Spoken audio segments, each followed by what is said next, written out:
Hello बाबू, दिया हुआ है यहाँ प्रश्न।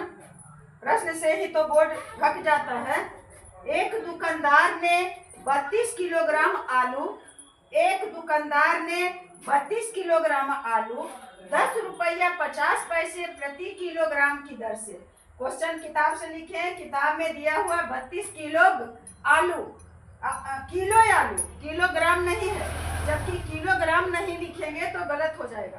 और 10 रुपया 50 पैसे प्रति किलो की दर से, प्रति किलो भी रहे तो इसका मतलब रहेगा प्रति किलोग्राम। तो प्रति किलोग्राम की दर से प्रति किलोग्राम जहाँ है, इसका मतलब क्या हुआ कि एक दुकानदार है जो टोटल आलू कितना खरीदा, 32 किलो आलू खरीदा।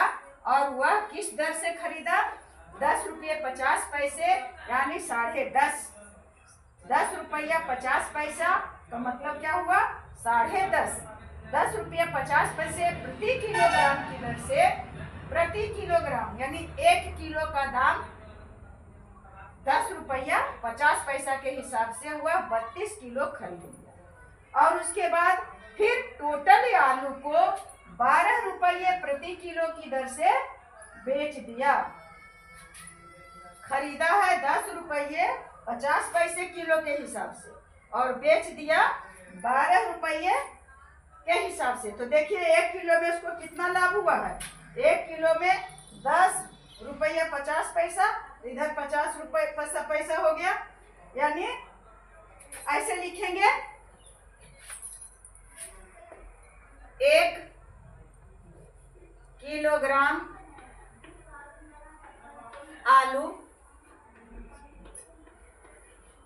का पहले लिख लेते हैं क्रय मूल्य।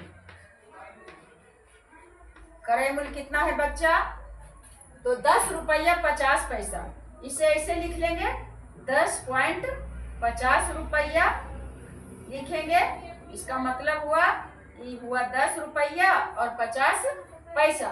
ऐसे भी लिख सकते हैं 10.1/2 रुपया, यानी 10 दूनी 20 और 1 21/2 रुपया।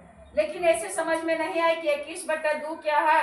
10.1 10 रुपया और आधा रुपया। आधा रुपया किसको कहते हैं? 50 पैसा को ही। तो किसी भी तरह से बनाएंगे क्वेश्चन सही हो जाएगा। अगर सही हल करेंगे तो आंसर सही रहेगा, एक ही तरह का आंसर आएगा।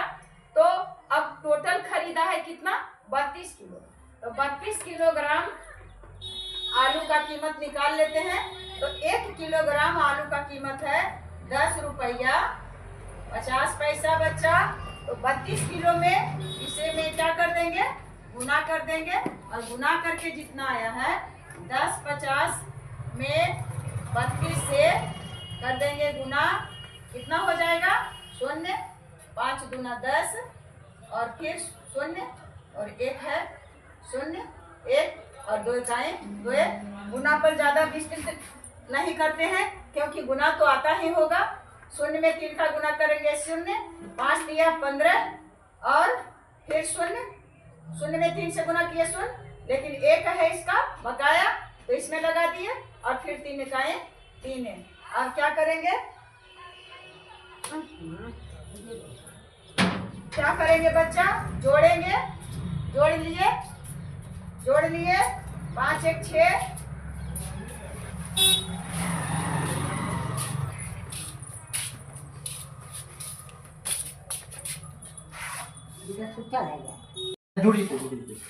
तो 1 किलोग्राम आलू का इतना है। तो अब क्या करेंगे? लिखेंगे 5 1 6, 2 1 3 और 3 के तीनों। अब दशमलव के बाद 2 अंक, इधर से 2 अंक गिन करके बताए थे दशमलव का गुना। तो कितना आया? 3 3 6 रुपया। 32 किलोग्राम आलू का कीमत आ गया 336 रुपया। क्योंकि पैसा में 0 है तो कुछ नहीं है। दशमलव के बाद 2 अंक है 1 2, इधर से 1 2, 336 रुपया आ गया। अब उसके बाद क्या करेंगे बच्चा?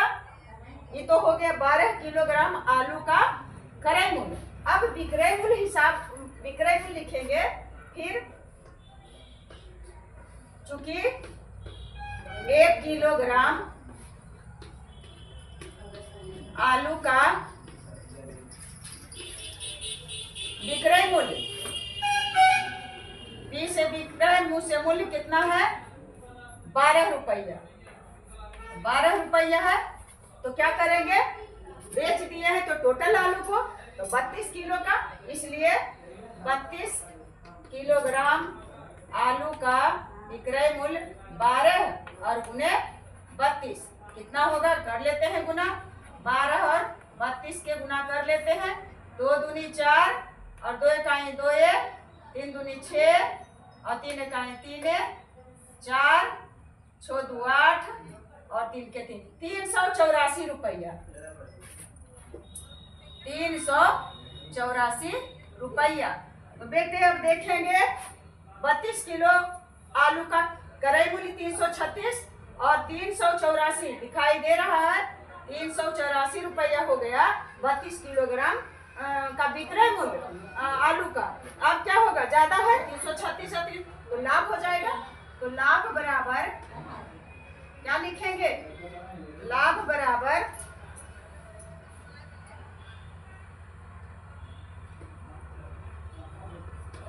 विक्रय मूल्य घटाओ क्रय मूल्य। क्या हो जाएगा? लाभ विक्रय मूल्य कितना है? 384 रुपया और घटा देंगे कितना? 336 रुपया। तो घटाते हैं, कहाँ घटाते? 384 में 336 को घटा लिए, 8 6 14 और यहाँ 7 में से 3 गया, 4 3 7 यानी 48 रुपया। 48 रुपया का फायदा हुआ यहाँ। अब आप लोग समझ गए होंगे कि क्रय मूल्य क्या है, विक्रय मूल्य क्या है, लाभ कैसे निकलता है, हानि कैसे निकलता है। तो मेरे प्यारे बच्चे, अब मैं इसमें क्या करूं? अगला प्रश्न बताऊंगी। जैसे जैसे बताऊंगी इन छोटे छोटे प्रश्नों में ही आप ढूंढेंगे बहुत सारी बातें और लास्ट में वही छोटे छोटे बातों को सीख करके और फिर बहुत बड़े विद्वान बन जाइएगा। तो बेस्ट ऑफ लक मेरे बच्चे।